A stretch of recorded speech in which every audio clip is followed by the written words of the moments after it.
Hey everyone, Joe here, and today's guest is a writer after my own heart. He is Phil Giunta. As long as I don't look at the name, I can say the name. Phil, thanks for telling me how to say your name, and thanks for joining my show. Oh, thanks for the invite. I appreciate it. Oh, anytime, man, anytime. And when I say near dear to my heart, what's your genre for everyone? Well, I write speculative fiction, right? And that's an Thanks. umbrella term that Right, usually contains science fiction, fantasy, and horror. And right. I also write inspirational. I'm all over the map, I right? Because love I'm it. trying to follow the writers that I looked up to growing up. People like the Ray Bradbury, Harlan Ellison, Oh wow. Philip Jose Farmer. These are guys who wrote all over the place. They were writing a Right, science fiction novel here, a detective story over there, a space opera over here, and a ghost story over there. And that's to me, I always loved having that breadth of right. ability, that breadth of work that challenges me. So if I'm out there one day and I see a publisher throwing out an open call for robot stories over here, and then next month I see somebody that wants a utopian science fiction story over here, then the guy over here wants haunted house stories. I'm going to try for all three of them because I just love all of these genres that I grew up reading and watching. That's amazing. That's amazing. So when you see the call, do you write something towards the call or do you have something already done? In some cases, I'll have a little inventory of short stories Right. that are maybe ready to go. But there's always a new thing out there. There's always something new that you're encountering. Absolutely. I recently, just on Tuesday, had a utopian science fiction story that was published in an anthology that was calling specifically for that. And as it happens, about 10 years ago, I had written a short story that dealt with terraforming an Really? alien planet and Yeah. creating a utopia on a deserted planet. And I thought, well, those characters in that story, it was a nice conclusion, but they could do more. And so I wrote a sequel to that story, and I thought, well, send in. What are they going to do? The worst thing that can happen is you reject it, and then you have that story in your inventory, as you just pointed out, that you can then shop around later. I sent it in, and they picked it up immediately. They loved it. Almost no edits, which is a rare thing. I can count on one hand how many times an editor has come back to me and said, that's pretty perfect the way it is. Perfect. Yeah. That's very, very rare, but it did happen. And it was a couple of like typo things here or there. And they just published it Tuesday in an anthology. So, Congratulations. yeah, I love just jumping around, But yeah, paranormal is kind of what I'm known for, mostly because the first two novels I published, or three, were paranormal mysteries. Okay, and that's interesting. And I have a question. I was at a conference last year. I'm setting the question up, and people are talking about genre shifting. A lot of people were mystery writers or sci-fi writers or horror or wherever they were. And when they're talking about genre shifting, the concept of using a different pen name came up. Right. Yeah. Do you? No, no. Okay. Phil Giunta and everything I do, you Well, know. yeah, that's the thing. It's like I couldn't understand. I understand sometimes if they were going from like a kid's book to a murder mystery. I sort of get it because you don't want to like cross the streams that much. But I'm thinking like, man, like, aren't you the author of the brand itself? I think you are. But at the same time, being I'm very self-effacing. I don't consider myself a big name writer. I'm just a Yeah. working writer. I have a day job. I write on the side. I just published my 30-second short story. I'm really thrilled about that.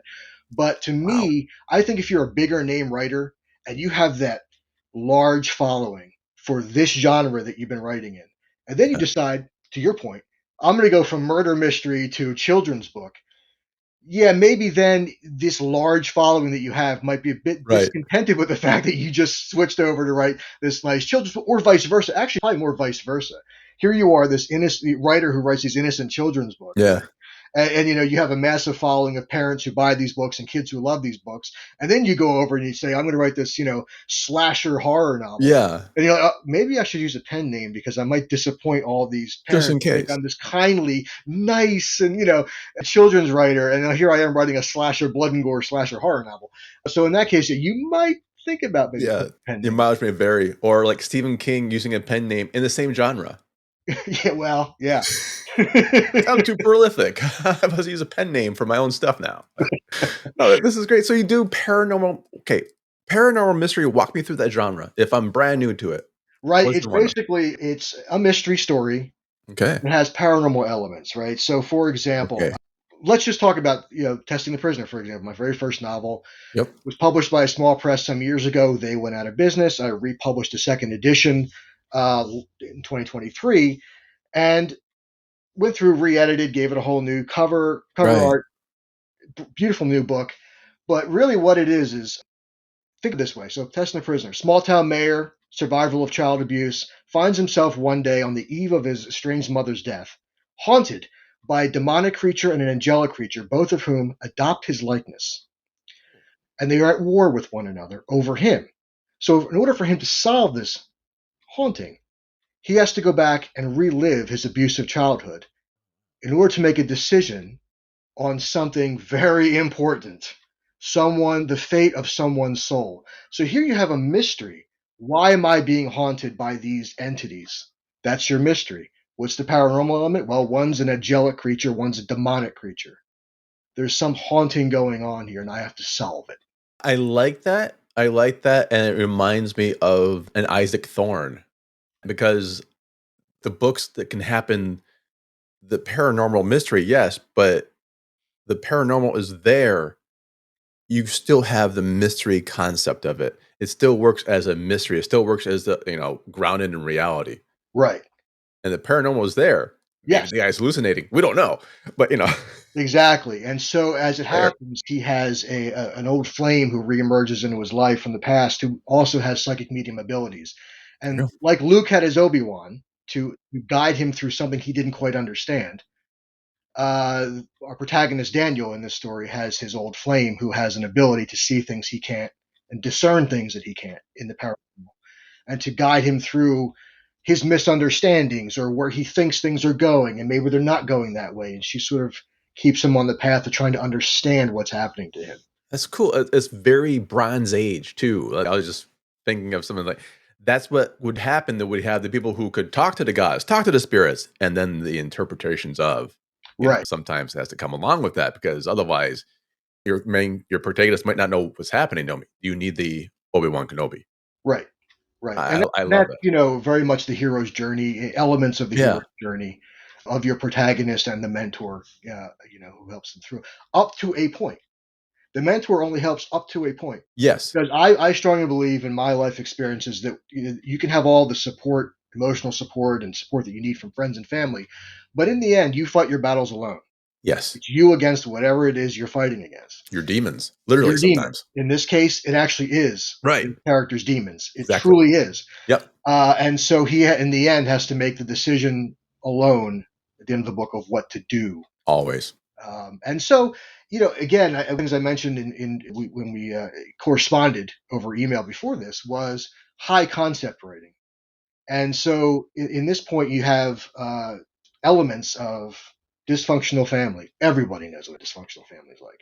Yes. Child abuse. Well, even if you've never experienced child abuse, you either Someone know did. someone who Yep. has, or you've read about it on the news, or it's Yep. there. We all know what it is. We Right. all know how horrible it is, and also the common elements of forgiveness and redemption. Oh, that's just everywhere, right? So Yeah. these are high concepts that anyone can relate to. And I think that's why the book has done well. It's won 8 awards. It's got great reviews. I just had a social media influencer give it her best indie read of February, the month of February. Wow. I was thrilled. I mean, That's and I cool. think it touches a lot of people who have experienced child abuse, family dysfunction, Yeah. and rift in a family, and the need to really overcome and forgive and redeem. And that's what I really love about fiction is because you can do these higher concepts and package them to a part where it's entertaining so people can get into it and then see something of themselves in that book and learn something about themselves. Yes. And And I think that's the it's best part brilliant. of fiction is that it turns a mirror to Yeah. reality Yeah. and shows you things that either you were too afraid to look at, too afraid to admit, Yeah. or were overlooking or whatever. But I think writers and artists, they have an eye to reality that can skew it a little bit and see a different point of view. View askew, Kevin Smith. So when you say you had it as a novel first by a different publisher, and as indie publishers go, they, you know, sometimes they're here, sometimes they're gone later day, sometimes next year, whatever it is. And you repackaged it. You got the re-editing, you got a new cover. Did you look at the original book as it was and going, I can do better right now. Yes, because in the 15 years since then, Yes. obviously we all learn and grow. Right. And for me, looking back on it, and I'm doing this now with some of my short stories. I'm releasing a 2-volume collection of my own short stories over years, and I'm going back and I'm like, oh yeah, I could tweak, not to the point where I'm completely changing the story, of course not, Right. but you're tweaking the language. You're cutting out. When I was a young writer, let me tell you a little story. When I was a young writer, I was easily bullied by the critique partners and the beta readers and every other chef who had their hands in the damn stew. Oh, You need yeah. to do this and you should do that. You should put this in the book. And Yeah. I'm sort of bullied, right? Because I'm young. I Yeah. don't know. I'm starting off. I know what my story should be, but at the same time, here were all these experienced critique partners and these experienced beta readers who were telling me what I should be doing in my story. And when you're young and you're a little bit more malleable, and you don't quite have the judgment of Right. years of experience behind you. Okay, I'll put this in. I'll put that. And when I look back on it, I thought, no, now it's my turn to reissue these on my Yeah. own. I've been editing for 15 years, anthologies and other people's stories. I am not afraid. I'm not one of these writers who's in love with his own writing that I'm afraid to cut my own stuff. I will trim this book to where I think it's going to be a good story.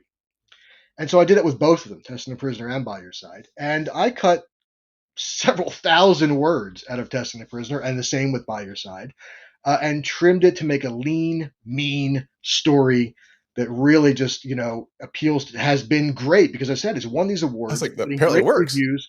Yeah. I clearly knew what I was doing. Yeah. And that's the thing. You said it was 15 years, yeah? Yeah, it came out. Testing the Prisoner first came out in 2009. Oh, wow. 2009's been 15 years ago? Oh boy. Oh boy. I thought that was like, But that would have been 2024. So now we're into oh wow. 16 years, right? Oh So man. Oh but I man. Oh released man. released it in late 2023, early 2024, somewhere around there, and it was my first dipping my toes, if you will, into self-publishing. I'd never self-published anything before, but having worked with small presses and asking the right questions, right, and being there in the meetings when they said, "This is what we're going to do, and this is how you do this. This is how you buy ISBNs. This is how you Yes. upload to Amazon and upload to Yes. Draft to Digital and do all Yes. these things." I learned. I soaked it all up, and I said, "Okay, well, when it comes time for me to do this, I'll have that knowledge." Absolutely. And that's the thing. When I first was coming up, I guess, and we're all malleable, as you say, we're young, right? It was like the self-publishing was like the vanity. You can never, ever, ever. Now it's like, well, wait, I can't earn all my money? Like, why can't I now? As long as I'm doing it correctly. And you are. You learned, you got your ISBNs, you know how to upload it, editing is important, the cover is important, all these things have to go into it. Right. And yeah, it's why give someone else money? And when I say I went back and re-edited the books, that was no offense to the original editors of the No, publishing houses who did the editing. right. It was just back then it was a different mind frame, That's exactly mindset, and readers change over time. So absolutely. when I went back and I reread, I thought, tweak this, tweak that. I think readers today have it's always changing. Attention spans are constantly changing. Short, yeah. Tastes are constantly changing. Yes. And you have to, sadly, in some ways, and I never like to dumb down my work at all, and I never do. But at the same time, you have to find that fine line to accommodate what readers are looking for today. So I went back and re-edited, sharpened up some of the dialogue, Right. took out some of the excessive descriptions, and just really tightened up both stories. And very proud of you of doing that. But by knowing that I wanted to adopt them to how I write today and Right, make them the absolutely. definitive editions. And I'm not touching them again after this. I'm done. I'm not going to reissue Oh, anything touch else. wood. No, that's it. And exactly. And Stephen King, if you're listening, cut out some of the descriptions. I think that's important. We all know those authors. I just mentioned one. We're like, it's a great book, great story, but 15 pages later, it's still a whale, Melville. You're just describing what whaling was for 15 pages in a footnote. Exactly. And So that's we and go that's back. the audience of the time, and that was Charles Dickens wrote that way, very Yeah, worded, and serial yeah, because he was doing serial. Yeah. So and some of my favorite authors that I grew up with, Yep. Arthur Conan Doyle, I loved Doyle, I love Edgar Allan Poe, I loved all these classics, as well as the more modern folks like I mentioned earlier, like Harlan and Yeah. Bradbury and Philip J. Farmer and Ted Sturgeon. And it's funny, I write a lot of paranormal, but I read a lot of vintage sci-fi. That's really my love, my heart. But I Oh don't wow. write that way because I know we don't read that way anymore, and readers don't want to read that way anymore. But Right. So my you heart is still with the ones I grew up with. I still love right. It's things we grew up with. It's the Isaac Asimov. What was it, Strange Tales or Weird Tales or the little anthology book? There was Weird Tales magazine. That's what the magazine. Okay, yeah. Yeah, which has been revamped and reborn, Really? edited by Jonathan Mayberry. I'm sure you're familiar with Jonathan Mayberry. Yeah, I didn't know he was He doing is that. the editor right now of Cool. Vortex. I believe he's still editing it. It was resurrected. I think he's the one who resurrected it a few years back. And yeah, so it's out there again, Weird Tales. So magazines are making a comeback. There's a nice magazine called Black Cat Weekly that does suspense, mystery, fantasy, and sci-fi. And I just had Very my cool. first story published with them in January. And it's edited by a guy named John Betancourt. And John has been in the business for freaking ever. This guy knows his stuff. He's written, he's edited, he's amazing. And one of the kudos to John. We just shot this out to John because he's one of the few editors Yeah. who will come back to you and say, "I like your story. If you just tweak these 3 things or 4 things, send it back to me. We're golden." How many editors these days have the time to do that, especially at Betancourt's level? Nobody. Yeah, If it's they usually see button. one thing they don't like, but they've Yeah. got 500 other submissions over here, you're out Right. the door and they just go to the slush pile and pick up the next one. No, So absolutely. this guy took the time to come back to me and say, "Hey, just tweak these things and you're good." Great. I just submitted a Halloween story. It's going to come out in October. Same thing. He came back. I'll publish it as is, but if you just change these Right. little things, I think you can make it a little bit better. And I did because he's so nice, So I It's said, great. sure, here you And go. it's generous, and it's amazing generous. You're right. Most editors, if anyone's ever submitted to anthologies or magazines or even like publishing, novel publishing is a whole different beastie. But usually it's a small team of hungry people, meaning they haven't had lunch yet, and they got 5,000 more to go through. Like, oh my god! And so anything they can reject, boom, gone. Okay, next one. Yeah, Just to clear the schedule out, right. to have actual feedback. And I'm not saying you did this, but I know writers sometimes miss the beginning and they miss an ending. The story's all there. Cut this part, cut that part, and you're good. Yours could have been just like this tweak of a small character or whatever it's going to be. Have you ever gotten advice from that level that was just stuff you're like, no, I just can't?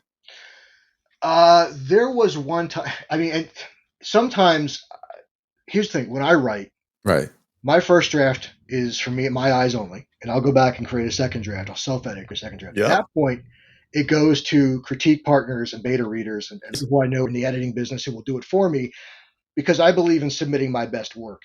Yeah. Right? I always run through the mill of critique partners and beta readers, etc. Right. So for me, what I do is I have a small group of writers who critique my work, come back with feedback, and then I have a second critique group where we, like this, like you and I are doing right now, Right. we're on a call. I will share my story on screen and then read it out loud. Brilliant. Reading out loud, by the way, I'll tell any upcoming writer, do that before you submit anything. Read your story out loud. Read it out loud continuously until you have no more changes you can make. Until Yeah. you've made all the changes, until it's perfect. Keep reading it out loud. That Absolutely. is absolutely need to do. So I polish it up as much as possible before I send it, right? So I had a couple of instances where an editor could really find almost nothing to change. So Cool. what this one editor, she said to me, "You have a mom and child in this story, a daughter of about 8 years old, and her name in this story, I think the daughter's name was Candace. Her nickname was Candy, and the mom's name was Hannah." And she says to me, "A child of that age, if you look at the census, would not have had the name Candace at that age if she was born in X year." Really? Really? You're getting to the point. You can find nothing else wrong with this story. Yes. You had to go looking at a census to find out where the kid's name would have been a popular Wow. name of that year. Come on. So I ended up just flopping the mom and the daughter's name, and she was perfectly happy with that. So it was just like, really, Amazing. come on, you changed my character's name. Like, I guess the rest of the story was perfectly fine. Yeah. Everything else is great. It's like this We'll little name those. petty little thing. Yeah. I've had a few. Yeah, I mean, I think when you get any editorial responses back, whether it's your Yes. critique group, your beta readers, whoever, you as a writer have enough agency to know this is my story. This is the story I'm trying to tell. Yes. And yeah, I'll have people come back and maybe 4 out of 5 pieces of advice, I'll take that. The fifth one, I think that one, no, I don't agree with that. Or Right. 3 out of 5, or 80% of the time. Right. I'm always willing to work with anybody. I said I'm not so in love with my own writing that I'm perfectly happy to change anything that doesn't work for.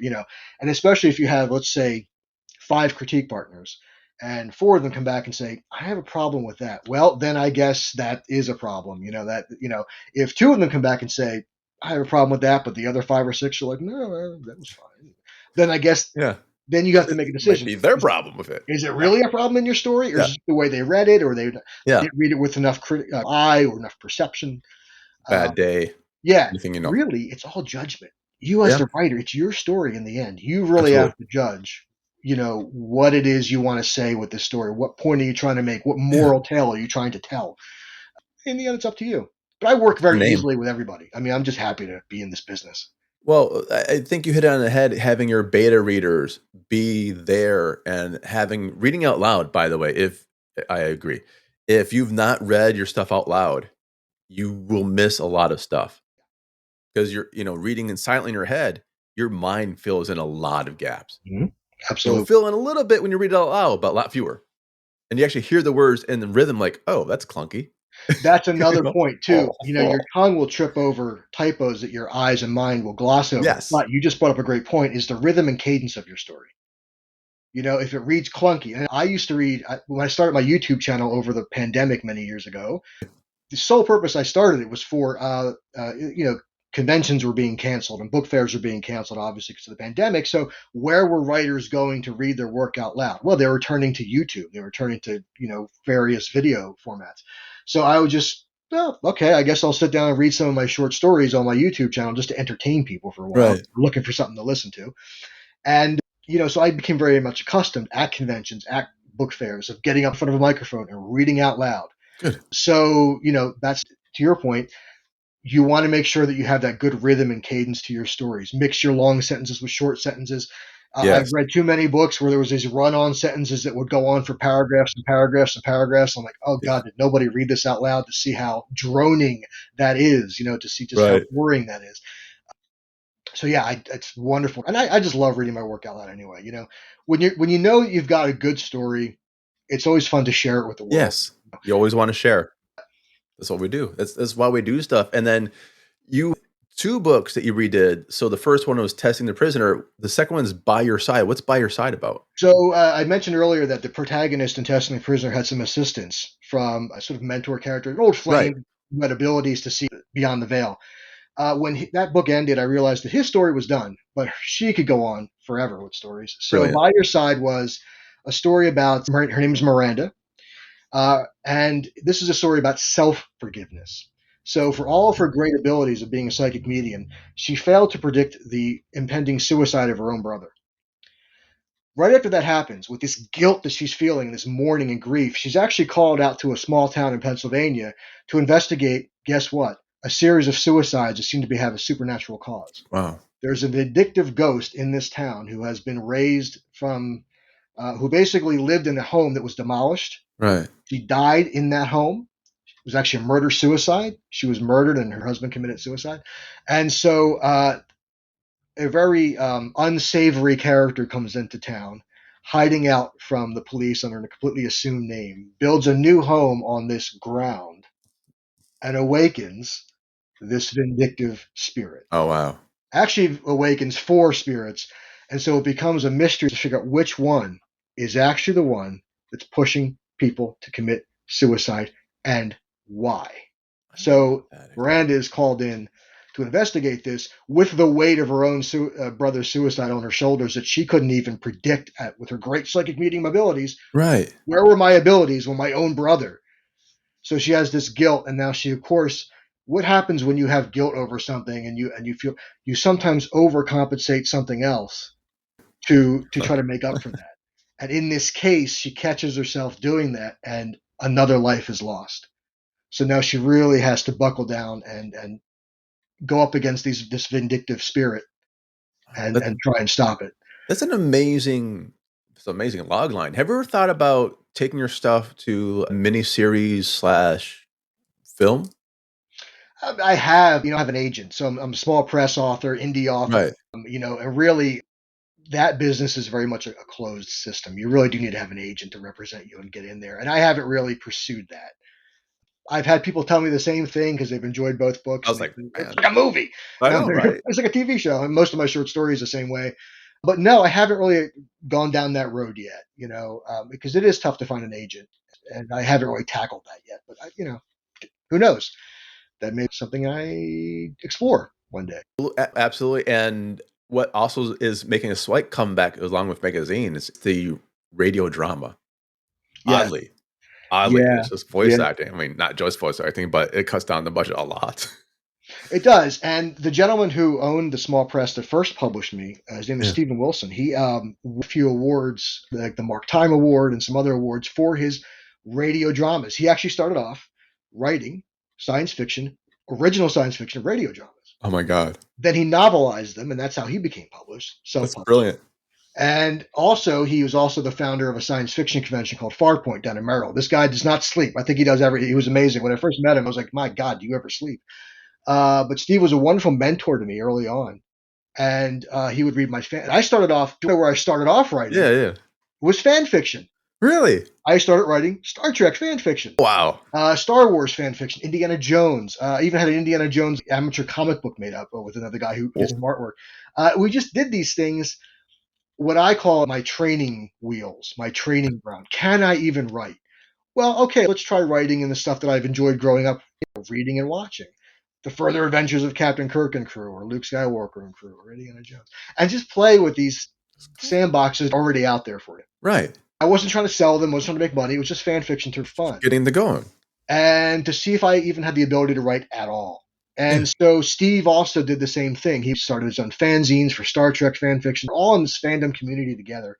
And what I realized when I got into fandom and got into the community was, man, you can throw a stone in any given direction and hit somebody that has amazing talent. Writers, artists, podcasters before there was podcasting, amateur filmmakers. Right. Making their own little sci-fi films and their parody films and things. And these people are extremely talented. Some of them have stayed with it. Some of them haven't. Some of them dropped off the earth. But at the same time, it was great to gather this group of talented people together and be with them. So, yeah, Steve was my mentor early on. We wrote fan fiction together. When he got published with his original work, and I had this Testing the Prisoner novel, this ghost story, and I had nowhere to go. I'm like, what am I going to do with this? Like, it's going to take years to find an agent, editing. I'm very daunted by the process of it. He said, I've got the machine already going here. Send it to me. I love it. Send it to me. I'll read it and we'll go through it together, edit it, get it polished up, and we'll publish it. So I did. And I have no regrets. I mean, he retired mostly for personal reasons. It wasn't because of financial problems or anything like that. Right. In fact, he blogged about the reasons why. So it's nothing personal. It's very public. He blogged about it. And so I thought, well, I learned a lot from him, enough to self-publish. That's great. And so that's what I've done with the books now. And I'm going to be doing with a couple of short story collections down the line as well. That's brilliant. I love that you're doing this. It's a carrying on the lineage, it's an homage to your mentor, and being able to, especially since you're a prolific short story writer, put these stories into anthologies. That's a great idea. I've been fortunate enough. I think you and I are both fortunate, and any writer in our current generation, to live in a time when there are so many publishers out there that are looking for short stories across so many different genres. And as I said, I love writing across different genres because that's, in my mind, when I grew up reading the Bradburys and the Harlan Ellisons, and he's, by the way, Harlan Ellison is like my writing god. He's like my favorite that I grew up with, partially for his personality, but also for his writing. That ilk, the Ursula K. Le Guins and Kate Wilhelms and people like that, who wrote all over the map. That to me was a writer. A writer could tackle anything, be challenged by anything and not just the same genre over and over again. I have no offense to anyone who specializes in horror, in sci-fi, and stays in that. That's perfectly fine. If you're happy and content and you're successful, go for it. All you. Yeah. It's writing, again, is very subjective, right? What do you like to write? Now, I know people who are adamant about writing to market, just write to market. And that's a great concept. And if you're successful with that, that's great. But for me, I'm just enjoying, writing whatever that theme comes up that I really love to write, and it may not be the hottest thing right now, but it gave me great joy to write it. And that's what it is. And success is also subjective, by the way. Success is always subjective. Yeah. And then sometimes, and it should always be, success against yourself. Like, how far did you come? And when you first put out Testing the Prisoner, that was you at the time. Yeah. This is you now. We all get better. It is repetitions, it's weightlifting, it is for our mind and our art. That's how we grow. And absolutely, I'm glad you went back and had the opportunity to put these out. And like Testing the Prisoner and By Your Side, they sound, by the way, fantastic selling them because they sound absolutely Thank you. stellar. And all the awards are absolutely deserved. And I can see all these spinning off characters. Have you written a novel with a spin-off in mind? What's funny, like I said, the psychic medium from Death in the Prisoner, Miranda, Right. did spin off into By Your Side and actually spun off again into a novella called Like Mother, Like Daughters. And that Wow. was something I'm also going to be reissuing eventually with a sequel. Cool. That's a story about Miranda and her daughter Andrea going onto a ghost hunt. And during the process of this ghost hunt, a shocking event occurs Right. that actually shocks Andrea's latent psychic medium abilities to show up. She's a late bloomer, right? Her mother, Right. Miranda, had this ability since she was 6, and that's actually covered in Mother Like Daughters. The Right. origin story of Miranda when she first saw her first ghost and was able to communicate beyond the veil. She was 6 years old. Andrea is a teenager now, late teens, and she never seemed to exhibit this ability until a very shocking. One of her closest friends is murdered, and finding this out shocks the ability. And now all of a sudden she sees ghosts everywhere. And so, like Mother Like Daughters, the reason why it's called that is while Andrea, against the warnings of her mother, who is Right. experienced in this field, do not go listening and doing everything these ghosts want you to do because it is dangerous. Of course, she's a teenager. She's not going to listen to mom. She's going to go off and investigate the death of her friend. Her mother's not there after this because her mother is invited to speak at a paranormal conference in Salem, Massachusetts, where, as it happens, at 6 years old, she saw her first ghost. This time around, she wants to see that ghost again to learn more about who that young Puritan woman was, only to find out that she herself was that girl's mother in Oh, 1692. wow. So it's a reincarnation story. So it's called Like Mother Like Daughters because she has a daughter back then and she has a daughter in present day, and That's both of whom exist psychic medium abilities. So she explores her own past in a reincarnation right. story while her daughter is out there exploring her own latent abilities that have just manifested. And it came out as a novella.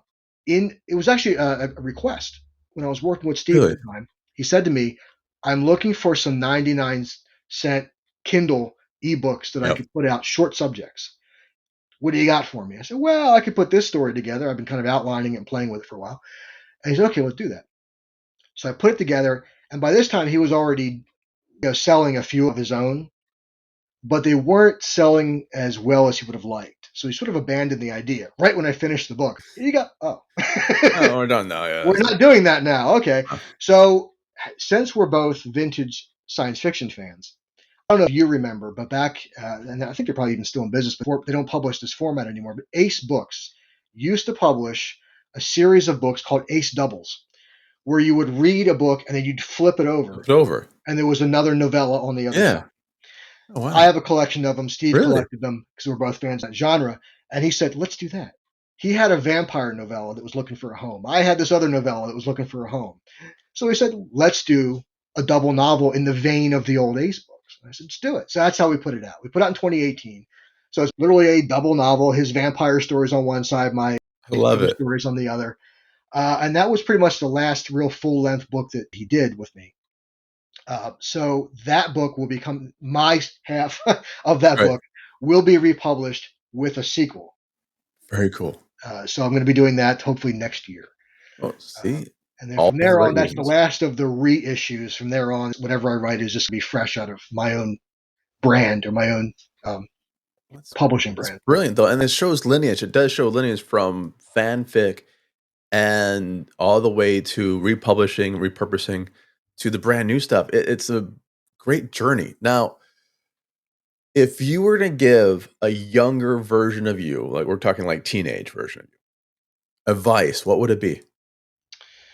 Well, most of the time when I give young writers advice, it's always read within your genre and outside of your genre. But I was already doing that. I would say if I could sort of in my younger self the 15 years of craft that I've learned to avoid some of the, the Yeah. over descriptions and the unnecessary bits of dialogue, or the ly adverbs that everyone always cuts out of their story all the time.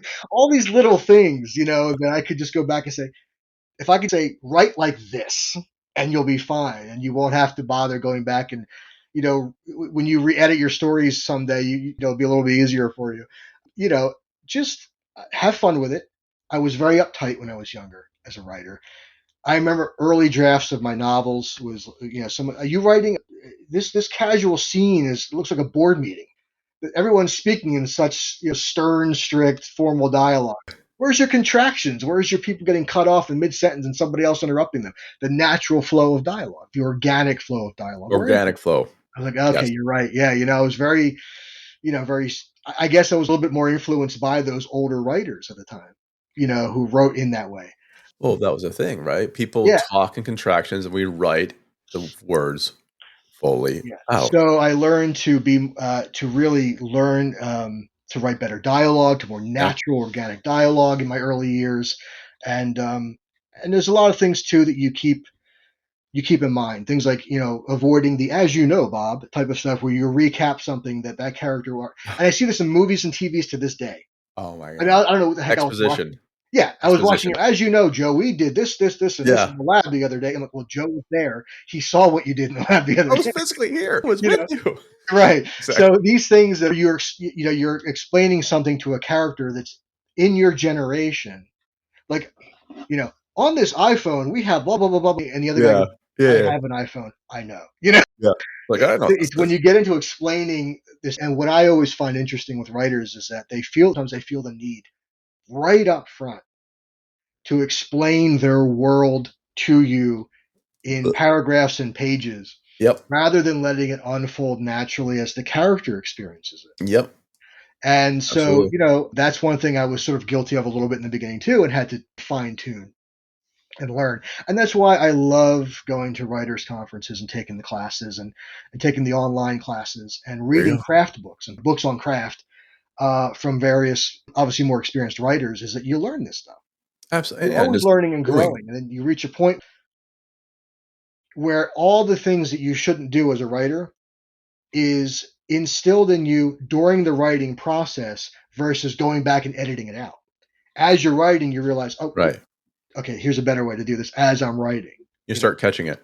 You start catching You it do. while you're doing it, You and do. to the point, then you get to a point where you're even avoiding it completely while you're doing it. You have that It's good, such solid judgment in your, that you can do that completely. You it avoid. goes back to working out. It's you working out in front of a mirror going, "Oh, my form is crap." And then you adjust it. Right. You saw Tony Horton do it a better way, like, "Okay, thank you, Tony Horton. I'll do it this way now." And then you start working on that way and then becomes second nature. Right. It Yeah, does become that's what it second is. nature. And so you build that confidence so that when the time comes for those critique partners and those beta readers to tell you what they think should be in your stew, you can say, no, no, no, no. Push back. That's not where I'm going with this story. Absolutely. That's the story you want to write, you go write that. I'm And going with that's the this. thing. If they really want this with kittens in it, well, there's a keyboard. Knock yourself out. Exactly. As many kittens as you want. Right. So I Yeah, think that's a lot of it really has to do with having confidence in your own work. And I get writers, even writers who are older than maybe they haven't been writing as long, but they're right. older in age than I am, who will come to me at a conference and say, well, like, I had this short story and I sent it out to a couple of publishers and they turned it down. So maybe it's not that good. Stop. Maybe you just haven't found the right market yet. You come to the critique groups, you read your stories. I like your work. The people in the rest of the critique like your work. No one is slamming you. So maybe it's not always you. Yeah, I mean, we all have to tweak our work. We all have to grow and improve. But it may not be you. It may just be like I've been rejected a billion Oh times, my god. and I just keep sending it out until it Absolutely. finds a You new have to. market. Yeah, you have to. And when you have enough confidence in your own work, you get to a point where you don't just sulk and just say, I give up with this story. No, you just keep, it's a good story. Maybe it needs to be tweaked a little bit, but you keep marketing and shopping it around. Yeah, and honestly, for anyone who's tried this for short stories, especially the time an editor will give a short story in a slush pile is going to be, this is my process. I'll skim the first couple lines. And then I'm like, do I want to see the ending? You know, or I may skip a couple lines. I have a headache that day, and I might just reject it because I want to be with the pilot. The pilot. Don't take rejections personally. Rejections are actually mostly to do with the editor, not you. Yeah. It's like whatever their day was. Right. That's like, oh my god, they rejected me. Like maybe you just want lasagna that day.